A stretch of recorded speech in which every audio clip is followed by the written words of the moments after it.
Hi everyone, how you all doing?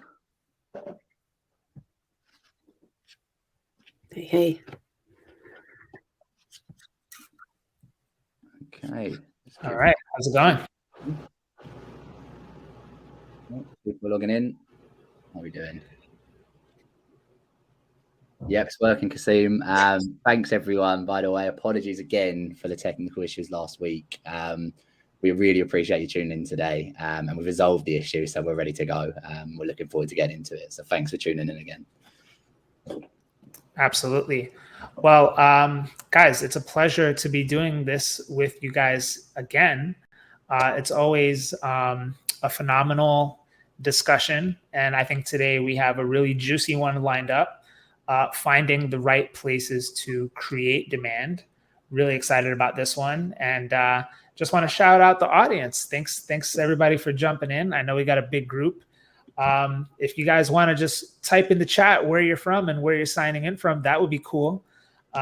We'll keep an eye on that as you guys type it in. I expect to see a lot from the UK. So good to see London, Cambridge. I'm based in Miami, Florida, in case you guys didn't know. Canada in the house as well. Cool. So we got an international group, and Ireland, amazing. And Paris, nice. Anyway, we'll dive right in, and we'll make this as engaging and interactive as possible for you guys. And we're really excited to just jump right in. So I think a lot of you guys know me. My name is Gaetano. I am a growth advisor to various software companies. I've been working with Cognism for a while now. I think you guys know Jamie and Amy, but if you guys want, you can do a quick intro for yourselves. Great, yeah. Hi everyone. So yeah, I'm Jamie Skills. I'm a senior demand generation manager at Cognism, mainly focused on our marketing persona. So basically, I'm head down in sort of campaigns, ads, and everything sort of create demand for Cognism on the marketing side. Yeah, hi, and I'm Amy, demand gen content manager here at Cognism. So I work really closely with Jamie on the marketing persona, but as part of like the wider demand gen team here. Super cool, super cool. All right, well, thank you guys very much.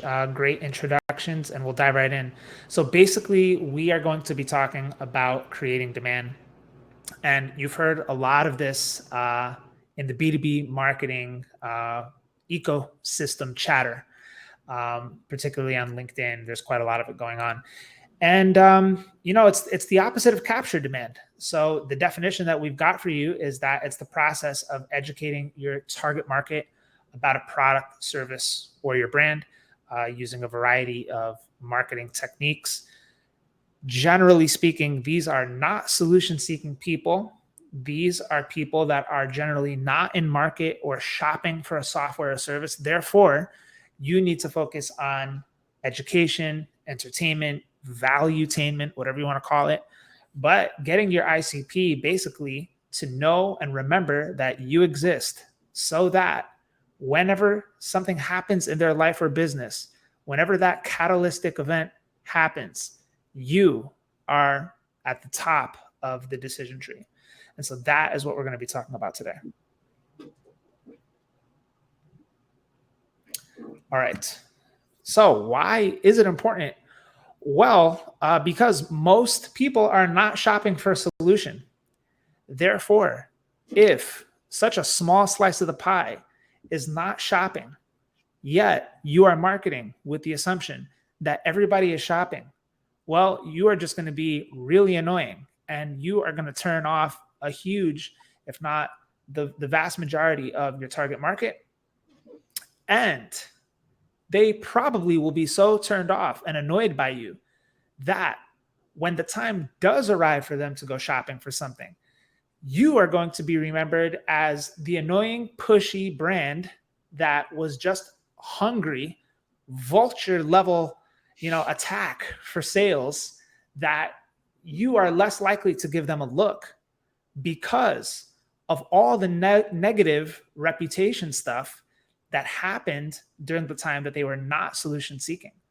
And me personally, I can tell you guys from experience that I've had many VP of marketing roles in-house at B2B software companies. And you have a target on your back when you have that job title. because you control a lot of budget decisions. And therefore, salespeople know that you are a big unlock for them. And so many have turned me off that even when the time came around for me to buy something that they sold, I purposely would avoid them because I remembered how annoying they were. And that is something you definitely want to keep in mind and you want to avoid. And so anyway, the main point here is that if such a small slice of the pie is only in market at a given time and a huge slice of the pie is not in market, you need to adjust your marketing habits accordingly. We can go to the next slide. All right. Ways to create demand. We have good product marketing and good brand marketing. You do need a blend of both of these things. Generally, you think top of funnel when it's about creating demand. Well, you don't want to be so far away from the things that you do that it's, kind of disconnected, right? You don't want to be extreme, super top of funnel all the time. So that it's very just news jacky or jumping on trends or bandwagon or buzz things that are happening in an industry. There are times where some of that makes sense, but generally you do want to try and blend brand marketing with product marketing. So some of the examples are educating customers about your product's unique value or unique point of view. You want to give some level of context for how it impacts their day-to-day life. So you want relevance. And then you want to inject a hint of how does this help your customers, future potential customers, understand why your product is differentiated than the competition, right? That's on the product marketing side. Blending that with content marketing and brand really goes a long way and really does help a lot. The way I've done this with companies internally is that product marketing teams would provide us with a couple of different one-sheeters that if you're going to be using this value proposition and you're going to be talking to this specific segment of your overall audience, you want to talk about these things. And they would give us these sort of, these manuals that would help us kind of take the little one-liners that they would provide and we would blend that into our marketing material, right? So it doesn't need to be a super overbearing exercise where, every day you have a meeting with product marketing, but they can leave you with battle cards and things like that to work and blend into your content marketing strategy while you're creating demand. All right, so that's my rant on that one. Hope that was good. Cool. Yeah. So as Gaetano was saying, this create demand piece has got a lot to do with brand marketing, and this media machine is kind of our answer to, well, a large part of our answer to the brand marketing side of create demand. So the media machine is essentially a sort of always on value-led content machine that is delivered across multiple channels where our audience hangs out, in the hopes that, we can deliver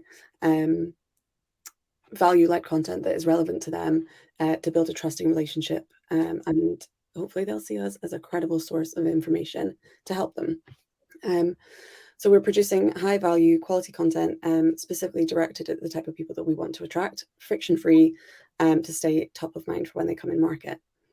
And the idea is that if they've been constantly engaging with us for a period of time, learning from us, seeing us as a thought leader, and ultimately keeping our name top of mind, that hopefully our name is on the list of vendors that they're keen to check out when their circumstances change and they come in market for a solution like ours.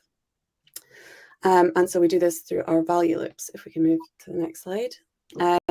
So our value loops are basically any channel where people can follow or subscribe to something that we're producing regularly for them to experience value from us.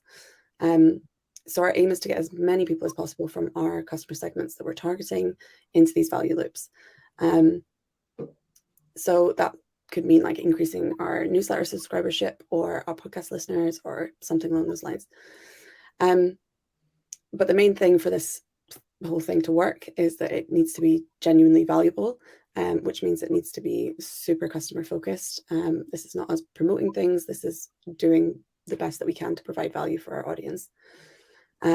So taking our newsletter, for example, if we move on, we do not send like roundup emails. This is not like our most recent content that we've produced, tied up with a bow and sent out in an email. Like this is us specifically writing content for this channel, and it's using our narrative to deliver a specific message that we want to send, and to make sure that this is credible and valuable content. We work with subject matter experts, and we interview them on a subject within our narrative and use those interviews to shape the content. Gaetano being one of those subject matter experts. So maybe Gaetano, you can share a little bit about like your experience of that process. How do we make sure that we use external sources to add credibility and support to our content? Yeah, absolutely. So, I just got off a client call today where they said, hey, we're trying to promote our content. And I'm like, all right, well, how are you doing that? And they're like, all right, the first thing we're doing is we're running LinkedIn ads to our blog posts. And I'm like, all right, how's that performing? And they're like, not very good. And I'm like, well, let me ask you, when was the last time that you saw an ad on LinkedIn promoting blog content on a, corporate website, and you actually clicked it, you went to that blog, you read it, you enjoyed it, and you bookmarked it and you saved it and you said, wow, I'm always going to refer to this and it's just so great? Never. You've never really done that. Okay. The way we work together, myself and the Cognism team, we ripped apart the SaaS marketing funnel. We created a sick guide to the SaaS marketing funnel. And we explained why the traditional way of looking at it is outdated. And we put a really cool spin on it. And the way that we promoted that was, of course, not through LinkedIn ads, trying to get people to read our blog from our company page advertising feed. It was the newsletter, such as this method that you see on the screen. You also notice that me and other people on LinkedIn have personally posted about it, shared little snippets of why the article is worth reading. And that has created huge amounts of engagement around the content. And so you need to actually think differently when it comes to content promotion, because if it's just people within your company doing it, it's going to be very difficult to expand reach. It's going to be very difficult to cross-pollinate with different kinds of audiences. It's just also going to be difficult because it's the same people kind of saying the same things and the same ideas. Whereas me, working with a lot of different companies in B2B marketing on the North America side, Cognism is primarily a European company. How do you think Cognism is going to go about reaching American audiences? It's going to be a lot harder for them to try and do that on their own. It's going to be a lot easier for them to try and work with someone like me to do it. And so this is just a completely different approach to content marketing and content promotion in general. It's part of this value loop strategy, of course, the always on content machine, but there's not many companies thinking about it in this way. So that's why we're doing it. Yeah, thanks. And then another small test that we were running as part of the newsletter was this small section that you can see at the top of the newsletter on the left-hand side. It's basically just an estimate of how long the newsletter is going to take to read and a couple of like teaser bits of what the content's going to include. And while that might seem like a super small thing to include, we've seen an increase in our read rate as a result of that week on week, which is amazing. The whole point of our value loop process is we want our ICP to be engaging with these pieces of content. So it's not just we put it out and, if people read it, great. We really want to encourage those like incremental increases in metrics, like read rate, for example. And then if you can have a look on the right, there's we have a bunch, include links at the end of our newsletters.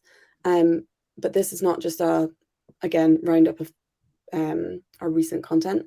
This is carefully sort of curated based on the content of the newsletter to make sure that it's relevant. And we deliver those links after we've given the value in feed. But Jamie, you have a lot of input as to what is included and what is not. So what's your criteria for making sure that we're value-led and customer-focused and not creeping into sort of promotional territory?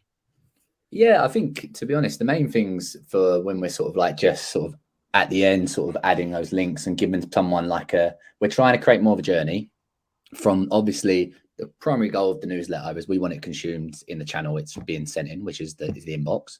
But when we add those links in, it's to create more of a journey that takes them to the site.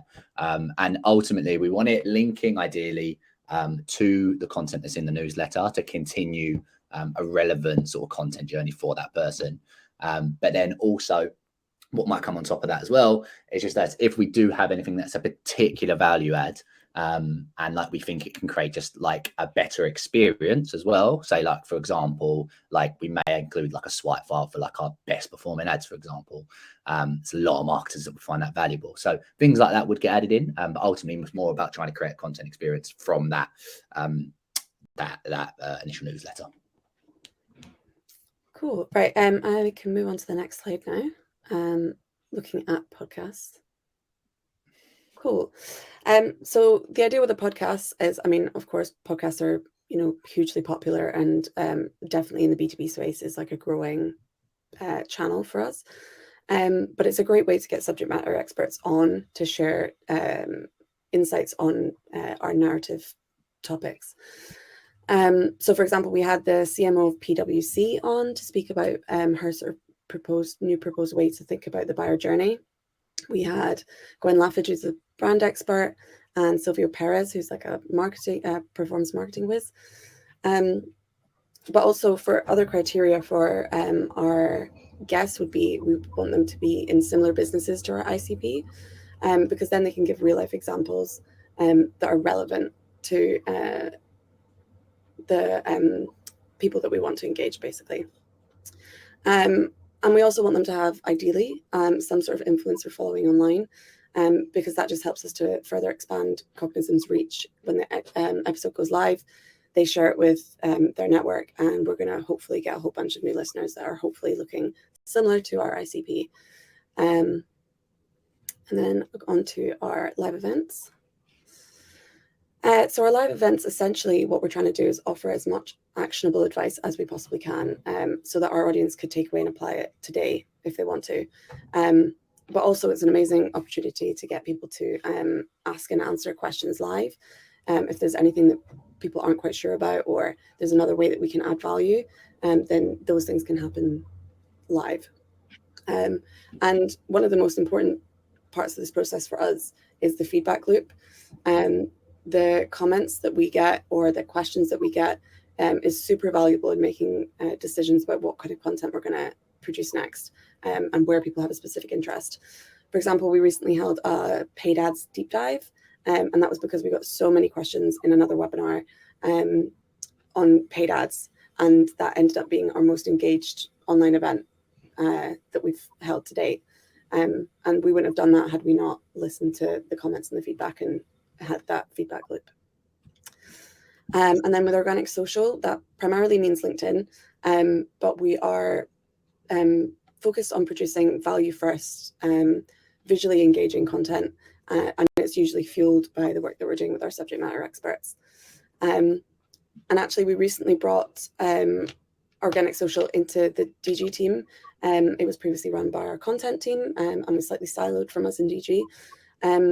But we wanted to make sure that we were utilizing this channel as, and it's an important channel too, to deliver our narrative to a wider audience. And since bringing this into the demand gen team and delivering narrative related content, we have seen a 220% uplift in engagement within a month, which is pretty cool. And then we can move on to the next one, I think. Yeah, so we like to get the most out of our content. So, for example, this webinar will be, repurposed into a whole bunch of other things to fuel our media machine, which makes our life much easier because we've got a huge amount of content that we can fuel the entire media machine through all of our channels. But where we see the lion's share of the impact is taking this one step further, similar to how Gaetano mentioned earlier about him sharing content as well, is using our B2B influencers or subject matter experts to maximize this content. So, for example, I wrote an article a couple of weeks ago as part of our narrative sort of points of view. And Gaetano and I worked really closely on that. So he shared it with his network. And I think we had definitely over 1,000 more page views than we would ordinarily get on that kind of content. And that definitely, in my opinion, came from Gaetano sharing that to a wider audience. Yeah, Jamie, do you have anything to add to that? No, I think just I think you're gonna come on to this in a moment, to be fair. But I think just on the sort of the success of that piece that you just mentioned, I think having the narrative sort of fueling into those pieces is really important, because I think having a narrative behind the content is it's what can move you from just sort of writing about pain points, which is fine and is relevant, but can often injecting some emotion into the content and an emotional narrative behind the content. And that's what sort of like actually connects with people on a more emotional level, basically. And I think that's what can drive engagement if done in the right way. So I think that was a good testament to using that tactic, basically. Cool. Yeah, and we can move on to the next slide. So you've probably noticed that we've talked a lot so far about strategic narrative and points of view, and you might have seen our easy mode webinar a few weeks ago. If you haven't, it's on our YouTube channel. You can find it there for like going into depth about this. But just quickly to run through how it works. We came up with an overarching message that we wanted to communicate to our ICP, which was B2B buying behavior has changed. And then from that, we came up with 3 points of view that each of our core personas, RevOps, marketing, and sales, would each have 3 of these points of view. And it's basically each of these is to explain this overarching narrative. So the B2B buying behavior has changed. Each of the 3 personas will have different points of view that stem from that. And then you can break these down into sparks. So the idea is that they spark conversation. It's ways to explain those points of view. And then finally, you can take each of those sparks and turn them into what we call subject matter, which is each of the sort of small areas that you can go into the sparks to explain them further. And that becomes like a huge list of topics that you can talk about in your media machine. And so it basically takes away the pain of ideation. You really don't have to stress about the next blog you're going to write, or the next social post you're going to put out, or the next live event that you're going to host, because you've got all of that content ideation already done. And we're already halfway through the year, and we've only tested 2 of our points of view so far. We've still got an entirely new point of view to work with, yeah, so it takes away a lot of the heavy lifting for figuring out what we're going to do, and it makes sure that everything that we do talk about is relevant to our target audience and the message that we want to put out. But yeah, if we're looking at, I think we could have moved on to this one, so we can move on again, I think. Yeah, so when we're looking at measuring whether or not this is working, we really can't like set and forget this. Obviously, an important part of this is engagement metrics, because we want to know that the people that we want to target are engaging. And so we want to be seeing our open rate increasing, and we want to be seeing our subscriber rates increasing.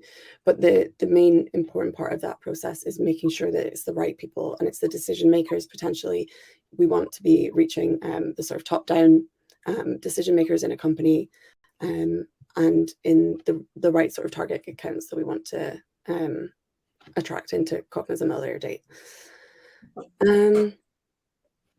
But yeah, we also want to just figure out where the places that content is performing well, which channels it's working well on, and then doubling down on those, and figuring out what content maybe doesn't work that we might need to retire. Cool, thanks, Amy. So yeah, just hopping in now, and just to get started, I just want to talk back to what Gaetano and Amy were talking about, and how a lot of that stuff fits together with what I do in the DG team. So a lot of the stuff that Amy was just talking about, the media machine, the value loops, the narrative, so that has a massive downstream effect for what we do in the DG team, and like the bread and butter that we work on every day, which a lot of that is really educating our buyers and our target market about the value that our product provides. And ultimately what the media machine does and the values do is that's what builds like a certain amount of awareness and starts to build an affinity between our brand and a buyer.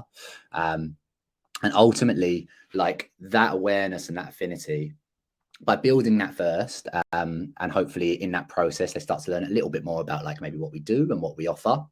When, for example, me and the DG team, when I'm serving more product focused content, more product focused messaging, assets, etc., they're going to be more receptive to that messaging because they're already aware, and there's a level of like, there's been a positive interaction, there's a level of awareness there.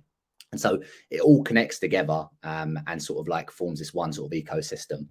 And I suppose in terms of like how that works, like ultimately, if we're doing our job in the DG team and we're educating buyers about the value of our product and making that obvious and to a good standard, and that we're obviously we're using our media machine and our value loops to stay front of mind as well.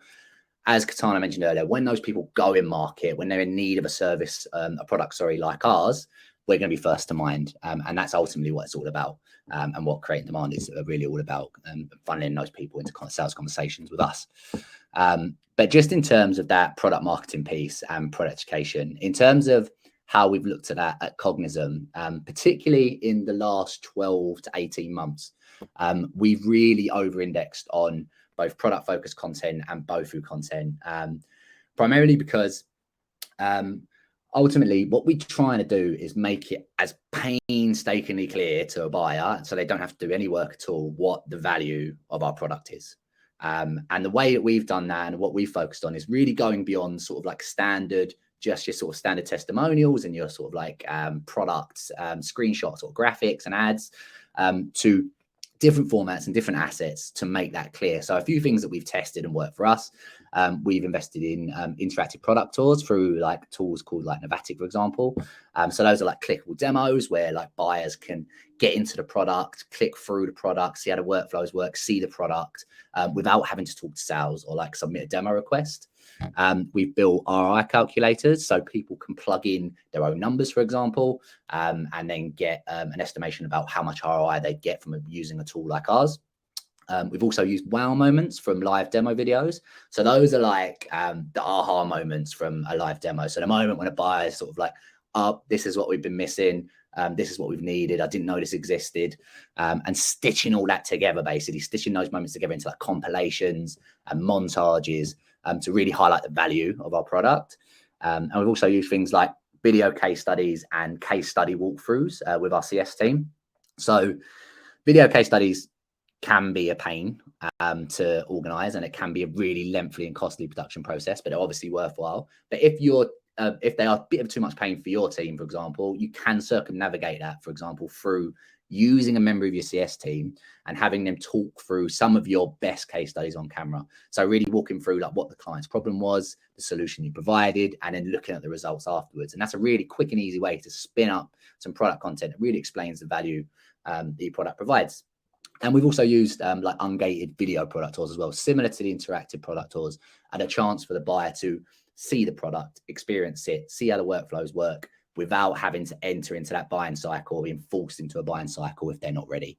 And yeah, those are sort of some of the things that we've tested, and that's been a big part of our sort of product marketing push over the last sort of like 12 to 18 months. But today, I've talked about that extensively in previous webinars, by the way. So if you want to learn more about our BOFU content, I highly recommend previous episodes of The Loop and the Demandism as well. But today I thought what would be interesting to touch on is, to be honest, some of the biggest swings we're trying to take in our Create Demand activity in 2023, and also sort of where we're seeing the biggest swings in our Create Demand activity at the moment. And there's a few areas where that's happening. And just to start off, I just want to talk about messaging, but more specifically, building a messaging process. So to give some context, and some people listening might be experiencing this themselves, we, for the last sort of 12 to 18 months, have been executing like ruthlessly on new like angles, messaging angles, ads, ideas. And across the team, that's been a massive advantage for us because we get things to market at speed and at volume. And that has been a massive advantage for us. But what we have noticed, particularly in the regions and the segments where maybe it's outside of our core market and we've not got such a sophisticated understanding of the customer, because we're testing at such volume and at such speed, we're not retaining the learnings from those tests because they're a bit siloed across the team, and we're not retaining those as a unit. So it becomes harder to retain those learnings and apply them across the business in a more effective way. So we've recognized this over sort of the last few months, particularly in those like specific segments and regions. And one way we've tried to combat this is by building a more formalized messaging process. And so to give an idea of what that looks like at Cognism, so now when we identify a specific region or specific segment where we think we maybe need to do some messaging work, we identify that, and then the product marketing teams and the demand generation teams will work together on a project. And the first stage of that will be going out and collecting qualitative insights about that specific customer across both teams. And I know everyone says speak to customers in B2B marketing, but I just want to highlight the fact that often, even though the ideal state is that you organize 5 interviews with your best customers and you sit down for an hour and you talk to those customers, agreed, that is the perfect way to do that. Often that's not the reality in a fast moving business, that you can get the time to do that. So if you can't, and often we're at a fast moving pace, what we rely on is our recorded customer calls with Gong. So we'll go through those recorded calls and try and uncover like the buying triggers, the motivations, the value we provide, the objections that come up. We'll be consistently joining case study calls with our customer marketing team. So our customer marketing team are constantly getting new case studies for the business, and that's a regular touch point with customers. We can join the calls and talk directly to them. So it's a really useful touch point for us. And then also just have regular conversations with our sales team and conversations at the start of that project with our sales team. As obviously they're out in the market every day, they're testing their own messaging, testing new things with them, and we sort of like glean their insights as well. And we sort of take all of those insights, combine them together, blend them together as a team, and start to hypothesize on like new messaging angles for specific segments and regions.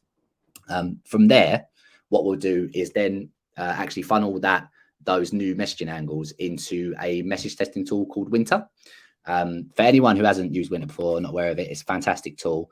It's basically a tool where you can upload assets to the platform and get feedback and insights on those new assets with your new messaging angles from a panel of your target audience, I think anywhere between 15 and 50 people. And it basically get that feedback almost instantly. I think it normally takes us about a day to get insights back. And it's a really effective way to get that extra layer of validation, extra layer of insight. And we found it a really useful tool for us. And that's like another step that we can put into that process. And then finally, what we'll do is actually build some new assets when we're sort of happy with the angles that we've like the hypothesis and the angles that we've come up with. And we'll build assets for paid social, both ads, landing pages, etc. And we'll run those assets on paid social for a month in an experiment. And for us as a team, both product marketing and demand generation, we feed those updates back into a project board in Asana and track the results of that experiment week to week. We agree as a team any iterations and tweaks that we make week to week, if we do make any as a team. And basically at the end of that month, we review the angles and choose as a team whether we pursue that messaging angle for that specific segment or region, or whether it needs more work. And even though that's a very simple process change, I found that this has been like a massive unlock for us, because it gives us a much more effective way to retain the learnings about those segments and regions as a unit and as a team. Because ultimately what we've done is we've set out as a team from the conception of that project to the end of that project together. We've collected the insights together. We've learned about the performance of the assets and how they've been received together. And in real time, we've all got that. We'll all glean that information as a team. And then that helps us become more aligned about what works, what doesn't for specific segments. And ultimately makes it easier to align as a business across both product marketing and demand generation and wider across the marketing team about how we speak to certain customers. And for anyone who's struggling with feel like they're throwing things against the wall, maybe, or sometimes that there's too much clashing ideas on what works and what doesn't, I'd recommend maybe trying a process like this for specific segments you target and see how you get on, maybe something like this. But we found it to be really helpful. Yeah, and that's been a big win for us. The next thing I just wanted to touch on was definitely where we've seen the biggest wins in our create demand activity and the biggest swings in our create demand activity, particularly at a tactical level. And that's when we actively subvert expectations in the channels that we operate in and through the mediums that we're delivering that message.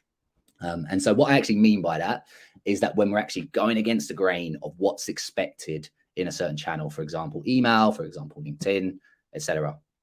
And some examples of what we've done here and some big examples of success for us have been, you may have seen our screenshot style LinkedIn ads. So these are literally screenshots of high performing organic posts from internal thought leaders at Cognism. And we basically take those screenshots, turn those into the ad creative for LinkedIn ads, and the results have been pretty wild, to be honest. They've sort of eclipsed some of our closest ad assets by 2, 3, 4x at times in terms of engagement. And it's ultimately been a long running success for us. And that's because ultimately it doesn't look like an ad, and it subverts the expectations of what you expect to find in the feed. And that's what grabs the attention. And I think that's what stimulates the desire to engage, basically, as opposed to a normal ad, which can do that, but it's much harder because it's expected in the feed. Another example would be we actually repurposed a Spotify playlist into an ad, into a product value ad, basically. So we took the design of a Spotify playlist and created this ad that was basically the Cognism lead gen heartbreak mix. And we parodied some song names to inject some humor into it. But it's a common pain point among our marketing audience. Lead generation. And basically, again, what this does, it stands out in the feed because it's not what you expect to find in an ad. And sometimes that's not going to work, but often if you get the mix right, if you can subvert that expectation, that's what drives the interest and the engagement. It's another example. It's been one of our highest performers in our product value bucket across multiple campaigns. And then a final example for me would be our closed lost ops breakup email nurture. So this is an email nurture that directly engages closed lost opportunities. And it's basically written from a concept of being sent from a jealous or like heartbroken ex, basically. And just by being built on that concept, the messaging instantly differentiates from like a standard B2B email. And again, it subverts the expectations of what you expect to find in your inbox on a Monday morning. And that's what drives the attention. And it's consistently outperformed similar nurtures that we run day to day. And it's been a massive, massive win for us. But yeah, I know with all of this, it can be easy for me to say, oh, do something radically different, subvert expectations. But I think there's 3 mental models or like ways of thinking that I find helpful here.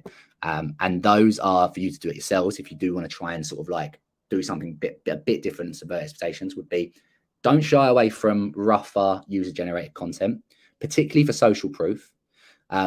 The authenticity of, like, for example, that screenshot LinkedIn ad or a screenshot of a comment in a Reddit forum, the authenticity of that can be completely different to what someone expects in an ad, an email, any other sort of asset that you're putting out there. And that can be like a much more effective way to communicate a message than a standard sort of like message that you'd find in a similar asset. Also, a second way that we've managed to do this, memes and humor. And that's mainly just because memes and humor are so rare in B2B marketing. I've done well, basically, if done at all. And the bar is incredibly low. And I do realize it doesn't work for every brand and it might not be fit. It might not be the right mix for you. But if you are brave enough to test some humor in your messaging, some humor in your assets, some memes, maybe, it can work really, really well, just because the bar is really low and it's not common. So when people do see it, it stands out and it subverts the expectations that they expect to find when they open their inbox, when they're reading an ad, when they read an ebook, whatever you're doing, basically. So I'd highly recommend if you've got the space to do that internally, testing some humor and finding a formula that works for you and being prepared that not everything's going to land, but if you can find a formula that works for you, it's a really effective tactic. And then finally, I'd say Obey Durrani is actually a really good resource for this and summarizes it really well. So I'd highly recommend following him on LinkedIn. But if you can start building your content assets with a concept or a theme at the heart of it, it's an instant way to differentiate that content and to also like subvert the expectation in a certain channel. And so an example of this would be that closed stop search. It's built on a concept of being from a jealous ex or like a heartbroken ex. And instantly that differentiates the message, and it's completely different to probably the standard templated B2B email that's clogging the rest of that inbox. And that's what drives the attention. But yeah, it's been a massive win for us. But Katana, I don't know if you've got any views on this, because I know you've been working for us for a while, and I don't know how you feel about sort of B2B content and sort of like the standard sort of feel, but it'd be good to get your insight.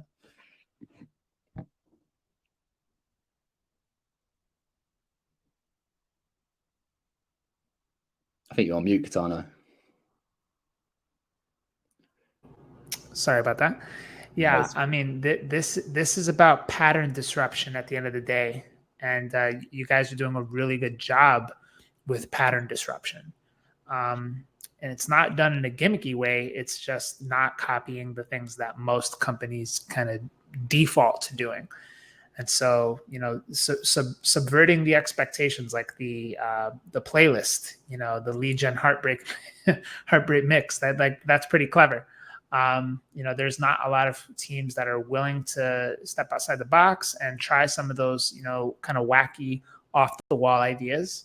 And, you know, I think in a world that has a lot of clutter, a lot of copying, low attention span, and everyone fighting for you know, limited attention, I think this is what you have to do. And if you don't, you know, the example that I shared earlier, which is the company that just wants to pay to promote content. Well, it's not going to get you very far. You can't actually, I would argue that you can no longer just pay your way to engagement.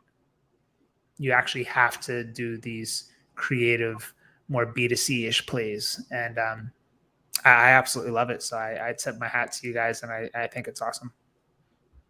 Yeah, absolutely.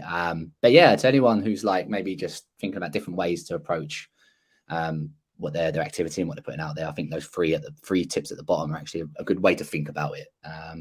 But yeah, can get started there. Just moving on to another massive thing that we're thinking a lot about Cognism at the moment, and it's going to be a big part of us thinking through in 2023, and that's offers and product offers. So I actually think this is often one of the most overlooked ways to generate more demand, because ultimately what testing new offers is and expanding your offers, it's about opening more doorways to purchase, making your product more available to buy. Because I think what the common problem can be is that if you're just offering a demo, if you're just offering that sort of get a demo option, there might only be a very small segment of your market that you're targeting that actually might be interested in getting a demo. And that reduces like your openings to start conversations and start like relevant sales conversations. And so the idea of like expanding your offers and testing new offers is that basically all you want to be doing is you want to create offers that get potential customers to, like I mentioned earlier, to that aha moment of your product faster. So the moment they realize, oh my God, this is what I've been missing. This is what we need. I didn't know this existed. And like all those offers are going to do is funnel people to that offer, to that moment quicker, and then ultimately lead to more relevant sales conversations and more relevant conversations at the bottom of the funnel, which is what we're all after. For Cognism, like one of the biggest like successes we've had, and one of like the key offers that we've leaned on, has been our 25 free leads offer. So with this offer, rather than our standard get a demo offer, what we're doing is giving the value up front. We're giving everyone that wants one, 25, anyone relevant, 25 free leads, no strings attached, without any sort of like baggage attached to that. And then they can evaluate those leads, evaluate the quality. And ultimately, it's a different doorway to purchase and a much different doorway to having a relevant conversation with our business than a get a demo offer. And it's been a massive success for us in terms of facilitating more of those conversations and generating more demand, basically. But even like in our team, like what we're realizing is that like we aren't necessarily, particularly across personas, we can't rest on our laurels and just rely on that offer. So a big part of what we'll be thinking about in 2023 is, okay, what more offers can we test? What new offers can we test? And there's plenty of different offers that your business can test. Like for example, just on the slide, assessments, audits, free trials, samples, strategy calls, one-to-one comparisons, gift cards. Like there's plenty of things that you can test. And it's all just about really, like I mentioned earlier, open up more doorways to purchase, making your product more available to buy so that you can get more people to that like aha moment quicker. And ultimately that will lead to more sales conversations and more relevant conversations, which is what we're all after basically. And Katana, to be fair, actually, I wouldn't mind getting your just quickly on getting your insight on this, because I've spoken to before a little bit about, like, I know you've worked with companies where you've seen the problem, particularly on like websites, for example, being the lack of offers. I don't know if it's a common thing you see across B2B. Yeah, it's definitely a challenge in B2B. I think B2B is so much more complex than we even realize. On one hand, it could certainly be the offer. So if your only options on a website for B2B is book a demo or nothing, well, you're going to be pretty disappointed with the outcome, because as we said, even in the beginning, why are we even talking about creating demand?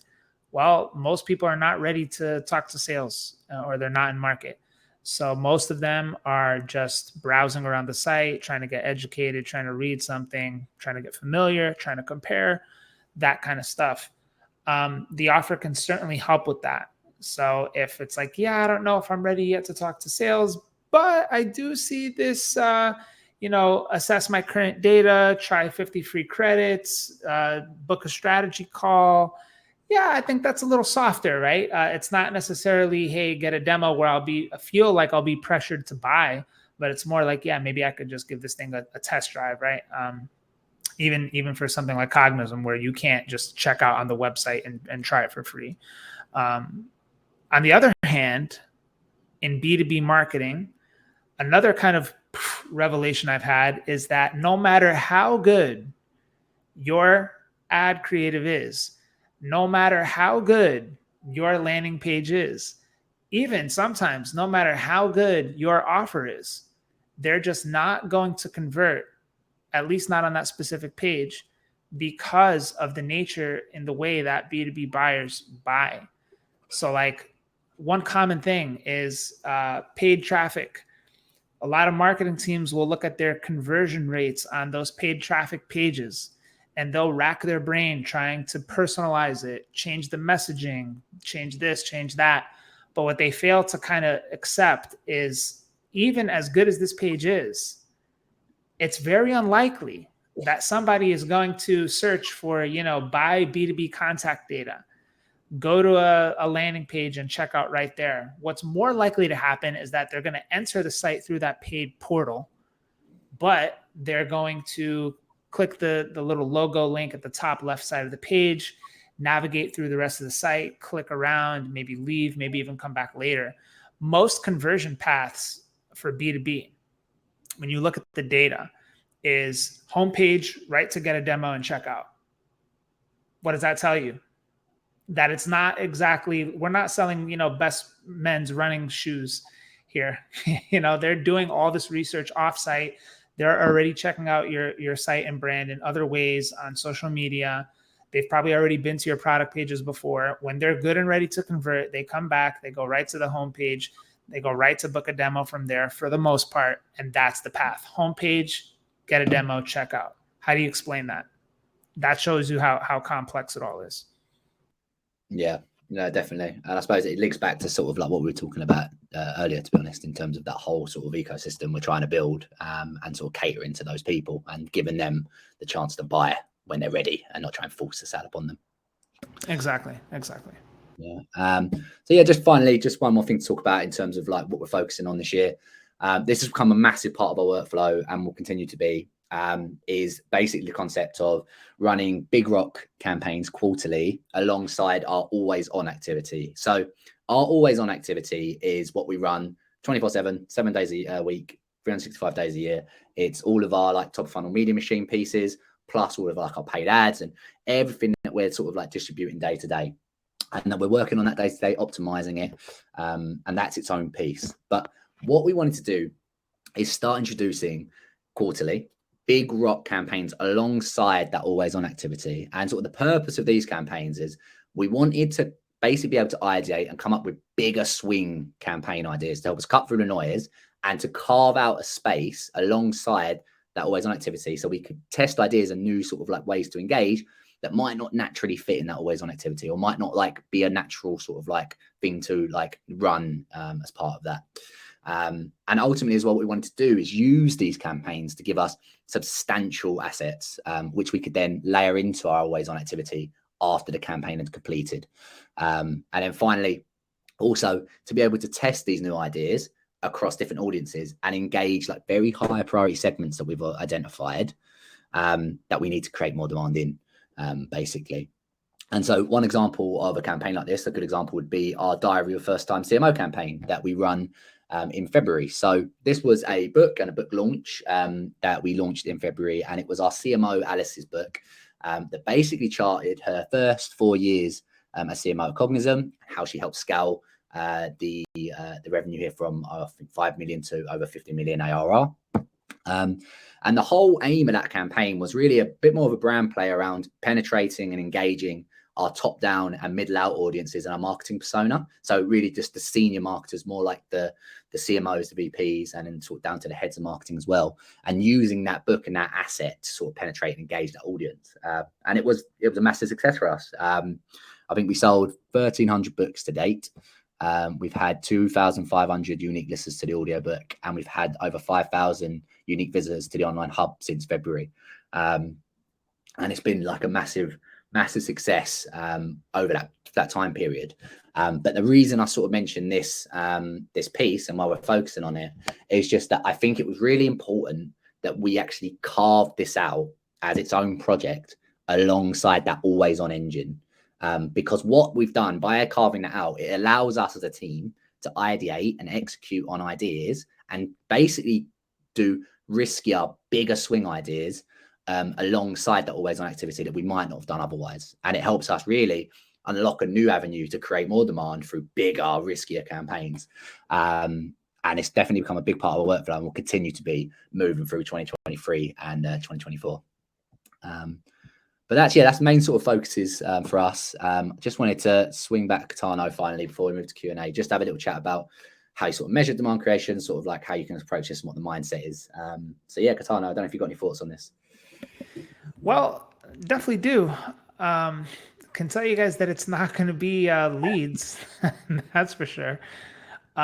Look, it's I think the best mindset to have when you're doing this is, think about, how Aquafresh toothpaste might do marketing, right? Are you always thinking about toothpaste? You're thinking about it only when you need it. So very rarely. That means that they have to basically market to everyone with the assumption that you don't need toothpaste. And you kind of need to embrace some of that for B2B marketing. Now, how do you think they go about measuring stuff, right? If most of the things that they're doing are out-of-home advertising, are big brand campaigns of influencer and potentially affiliate marketing, they're probably doing Amazon SEO, right? That's not necessarily demand creation. But most of the things that they're doing are not direct response style kind of marketing, right? They're doing a big mix of it all. And a lot of what they're doing is creating demand. So the things that you see on screen here are going to be engagement-based activity metrics. So you're going to see things like comments, likes, overall engagement on paid social ads, the qualitative feedback that you get as well. You can kind of just get a feel for, all right, is our marketing resonating? Is the stuff that we're putting out into the world actually being well received? Are people talking about it? Is it being shared, right? That kind of thing.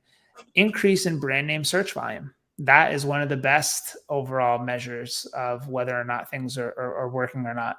This may even lead to more applicants applying for jobs at your company.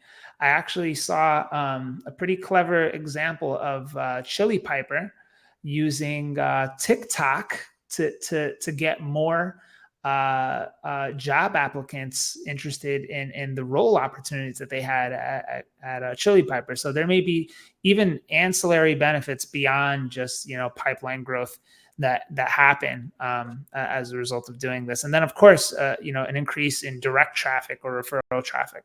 So as you do more of this stuff, more companies will be referencing the material that you put out in their content naturally. So, for example, I wrote on Chili Piper a guide to demand generation, and I found myself referencing Cognism content because there's really nothing else out there that would help me drive the points that I was trying to make, such as the SaaS marketing funnel teardown guide, right? There was nothing else that could have helped me do that as well as the Cognism piece. So, of course, I referenced it. And that's my take on how you measure demand creation. I know it's not easy to summarize in 5 minutes, but that's where we're at. Yeah, I think it's tough. And like, I'm definitely not best placed in the organization to give a detailed overview of this. But one thing we're using at Cognism as well is we started using Hockey Stack, which is an attribution tool. And that's able to sort of show basically an influence from LinkedIn impressions to revenue. So for anyone out there interested in sort of like trying to track this, that's another avenue to get data points around this. I know nothing's perfect here, but just another idea for anyone who's interested. But yeah, I don't know. Do you want to move to a couple of questions, Amy Casano, before we wrap up? I think we've got a few coming. Yeah, I mean, we have a couple of comments really in the Q&A part. We have, how do you get subject matter experts on board? Maybe I'll kick that over to you guys. Yeah, I mean, I guess I'll start with this one. So I think the main thing is that you're going to have to do some deep research to figure out who's the right person. And also it's a two-way street. Not everyone's going to want to be a subject matter expert. And they might have different boundaries in terms of like how much content that they're going to produce or whether or not they're willing for example, for us to take over their like LinkedIn profile. Like, are we allowed to post on their behalf? Or, there's lots of different factors that go into this. But the main thing is researching who is a big name in your space, who's someone that's attracting a lot of attention, who has a lot of sort of loyal followers, someone who gets a lot of comments and questions. And then, I mean, it's really going to be like an iterative process, really. It's probably starting off on something that's not a paid contract is probably a good place to start. Bringing someone on and seeing if you can work well together to produce certain pieces of content. And then you can sort of formalize that process later on down the line if you feel like it's a good fit and both sort of parties are benefiting from that relationship. But I don't know if you've got anything else to add to that, Jamie.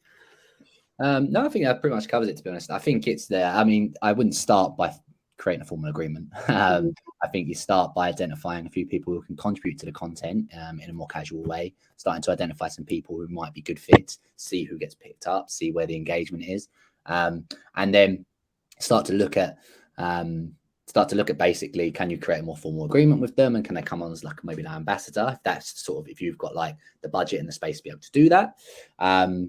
But maybe that might be a good future event, actually, as we can dive into sort of like our SME and influencer sort of like strategy. If anyone would like to see that, do let us know in the chat, and we will get it done. But yeah, I just agree. I think what you sort of laid out was the right steps. Awesome. I think we may be at time. Maybe one more we can squeeze in. What do you guys say? Yeah, I think one's just popped up on the screen. Cool. Cool. So a lot of companies with strong media machines are in sales and martech, e.g. Cognism, Gong, Lavender. Any guidance for companies who aren't targeting a sales marketing audience? I've got a couple of views on this, but yeah, Gaetano, if you do you want to have a pop at this? Yeah. So what you see the most of is sales and martech, because that's mostly what there is. So by default, you're going to see more of it. So, if you travel to an island, you're going to see mostly sand and palm trees, because that's most of what there is. So what you have to do, if you don't market to those profiles, is you have to take a different approach. You have to dig and create your own sphere of influence. The way you do that is you have to designate who is going to be the person posting about this subject matter about this material and these topics. Once you identify that, what you have to do is actually go on a connection building rampage. Now, you don't have to do this in a spammy automated way, but you have to grow your network so that the people you want to see your content are connected to you. Because if you want to say reach data engineers, and you're posting about data ops, rev ops, ETL, data integration, the modern data stack, if you're posting about all those things, but you're connected to marketers mostly, there's just no, they're not going to engage with it because it's not relevant. So you actually need to stack the deck in your favor and go and connect with all those people. You have to go build those connections up. Then once you start publishing content, and this takes several years actually of work to do, you have to commit to this for the long run. That's why I don't recommend, actually, if you're just a sales rep at a company and you're only going to be there for a year and you sell to this really narrow audience, well, don't even bother wasting your time building up a presence in that subject vertical, because who knows, you're going to be there today, gone by tomorrow. So unless you're going to be in B2B marketing for life, like me, it doesn't make sense to invest yourself into that forever, right? This is kind of a long-term play. So those are the things you need to weigh out. Yeah, definitely agree. Yeah, I think just to round off, I'd say the one thing I'd say actually is just obviously every business is different. So you're going to have to find places like, so typically like in a SaaS business like ours, like, yeah, we would be on LinkedIn, for example. But you need to find the places where your audience are. And that comes down to customer research, and you need to know where you can reach them. But I think typically as well, like our Media Machine, part of that is our newsletters and our email. And that might not be as glamorous as like lighting up LinkedIn, but most, majority of businesses probably can start an email list and start giving valuable content and ideas and sharing their thoughts with their audience. So I think that's a place to start. And I think also, like, often sometimes marketers can exclude channels too quickly. Like, for example, I think if you was looking at Facebook, for example, yes, not a B2B channel, but like often like you can reach buyers there, and you have to test and see if it works for you. But you could run ads on Facebook, and that could be part of your Media Machine distributing content or distributing insights there. But it's just about finding what works, and that does come with, unfortunately, doing the work and doing the research to find that out. Yeah, exactly. Cool. Yeah, I think that's we're at time. So I think we're probably best to wrap up. Thanks everybody for joining us today. Really appreciate it. Apologies again for the tech issues last week. We definitely have resolved that issue, and there won't be any interference for future episodes. So we appreciate you all joining us today. Tano, thanks for joining us again. It's been great. Thanks, Amy, as well, for joining us and everything you've presented today as well. Thanks, guys. Thanks a lot. Talk to you soon. All right. See you next time. Thanks, guys.